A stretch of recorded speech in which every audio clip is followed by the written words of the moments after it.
No vídeo anterior, eu trouxe para vocês o que são os atributos ARIA e para que eles servem. Nós vimos atributos como Area Label, Area Hidden, Area Expanded e alguns outros.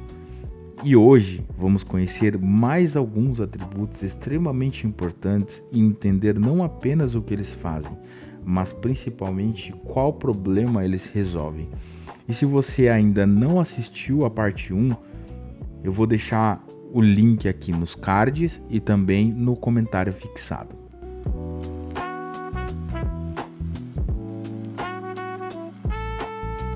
Fala pessoal, meu nome é Lucas, eu sou desenvolvedor front-end especialista em acessibilidade e se você ainda não é inscrito neste canal, se inscreva, dê like no vídeo, compartilha e ative o sininho, assim você fica sabendo quando eu postar novos vídeos.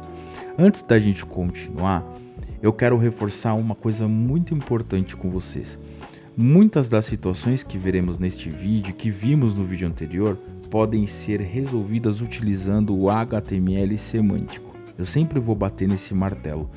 E em alguns casos, determinados atributos ARIA podem até parecer desnecessários ou redundantes, mas isso não significa que eles não tenham utilidade. Muito pelo contrário. Vou trazer para vocês um exemplo. Imagina que você faz todos os dias o mesmo caminho para chegar até o trabalho. Funciona. Você chega ao destino todos os dias.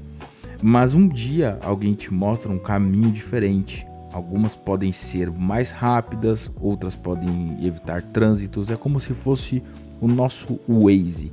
Ele traça algumas rotas diferentes para otimizar o nosso caminho. Os atributos ARIA, eles fazem a mesma coisa. Ele não substitui o caminho principal, ou seja, o HTML, mas sim, ele apenas oferece novas possibilidades para tornar a experiência mais rica e mais completa para quem utiliza a tecnologia assistiva.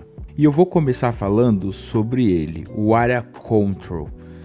E esse é um atributo que muita gente vê no código, ou acredito que vê no código, mas poucas pessoas entendem o motivo dele existir. Então vamos começar pelo problema. Imagina que você tem um menu hambúrguer. Hoje a maioria esmagadora dos sites, se não todos, possuem um menu hambúrguer para o modo celular, para o modo mobile. E quando você toca nesse botão de abrir o menu, surge um menu lateral, ou o menu lateral seja da esquerda para a direita, ou da direita para a esquerda, ou até mesmo de cima para baixo. E esse menu lateral, ele só abre quando você clica no botão.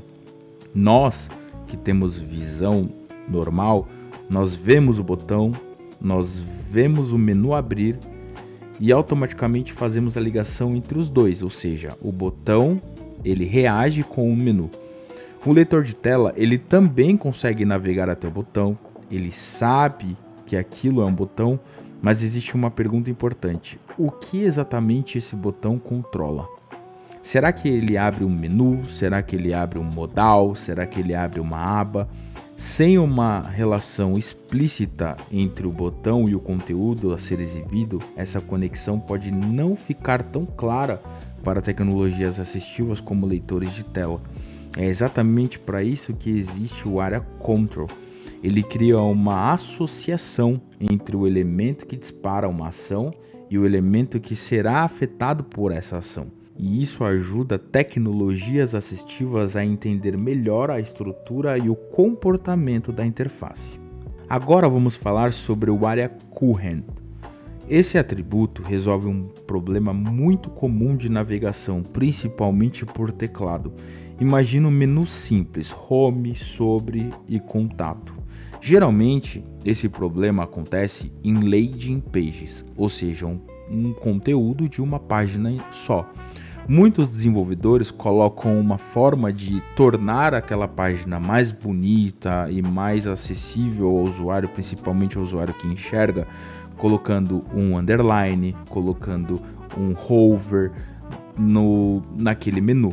Ou, por exemplo, um conteúdo de paginação, onde o usuário consegue enxergar aonde aquele conteúdo, qual página aquele conteúdo está.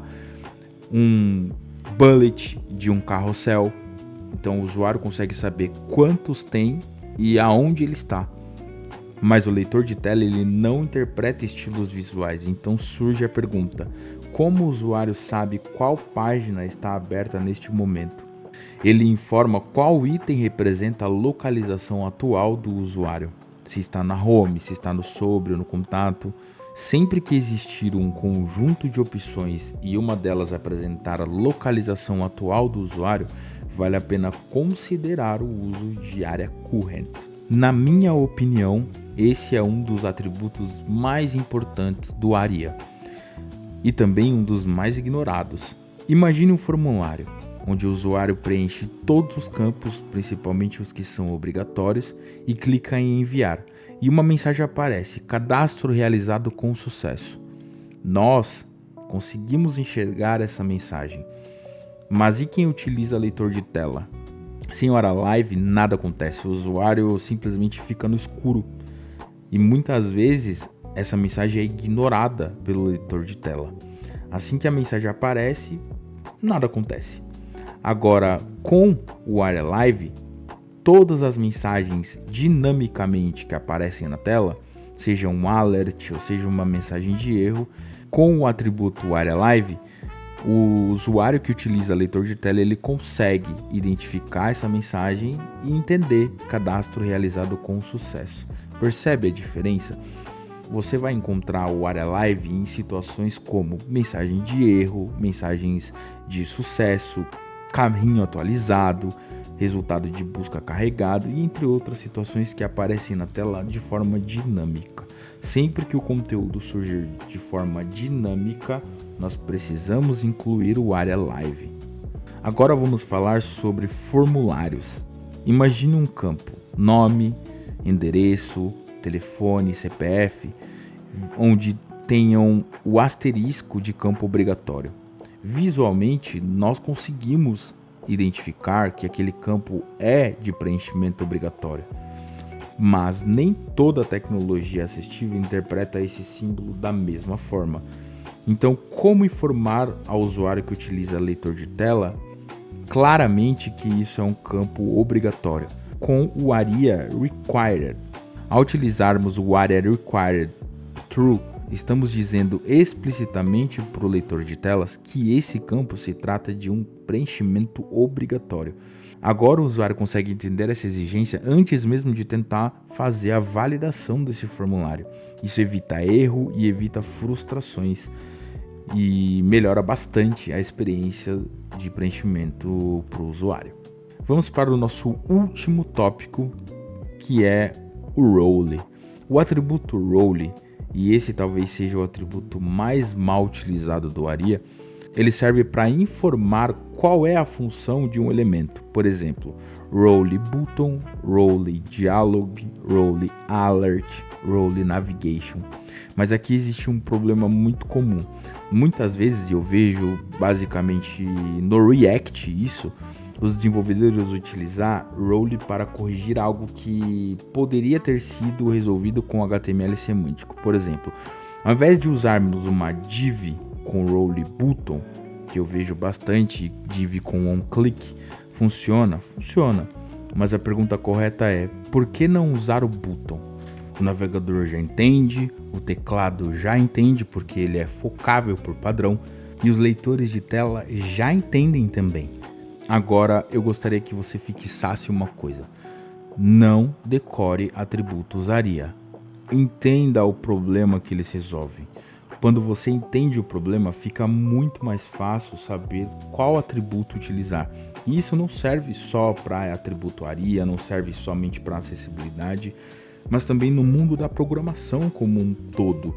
Quando a gente entende qual é o tipo de problema que nós estamos enfrentando, nós conseguimos identificar qual é a ferramenta que nós vamos utilizar para solucionar aquele problema. E se este conteúdo te ajudou, deixe seu like, compartilhe com outros desenvolvedores e me siga para mais conteúdo sobre acessibilidade.